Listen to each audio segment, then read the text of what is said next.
नमस्ते, मी रमेश मुकादम ग्रामोदय विचार माध्यमातून आज पश्चिम बंगाल येथील निवडणूक संग्रामाबद्दल बोलण्याचा प्रयत्न करणार. व्हिडिओ आवडला तर लाईक करा, सबस्क्राईब करा आणि फॉरवर्ड करा.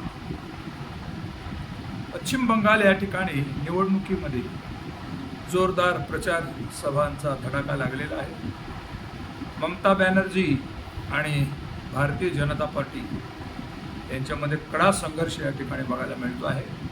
एकूण 294 जागा या ठिकाणी आहेत आणि 23 एप्रिल आणि 29 एप्रिल असे 2 दिवस ह्या निवडणुका पार पडणार आहेत आणि त्याचा निकाल 4 तारखेला आहे, 4 मे रोजी.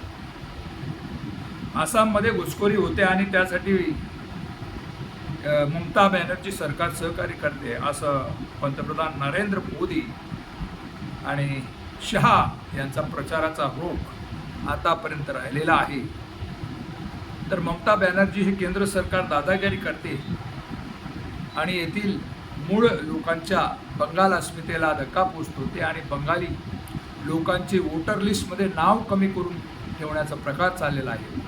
आणि केंद्र सरकार आपल्या अधिकाराचा गैरउपयोग करून निवडणूक आयोगावर दबाव SRI योजनेच्या माध्यमातून येथील वोटिंग लिस्टमध्ये मूळ मतदारांची नावं गाळून बाहेरील मतदान घुसवण्याचा प्रकार चाललेला आहे.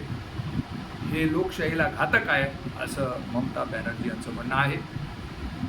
आखातामध्ये चाललेलं युद्ध आणि त्यामुळं तेलाची किल्लत आणि त्यामुळे देशामध्ये वाढत चाललेली महागाई याचा फटका कुठेतरी भारतीय जनता पार्टीला बसेल एकूण चित्र आहे.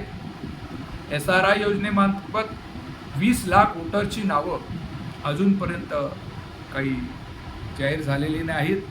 न्यायालयाने एक ट्रिब्युनल नेऊन येथील मतदार यादी लवकरात लवकर घोषित करावी अशी मागणी करण्यात येत आहे. परंतु 23 तारखेला मतदानाचा दिवस उजाडला आहे, परंतु आजपर्यंत मतदार यादी जाहीर झालेली नाही.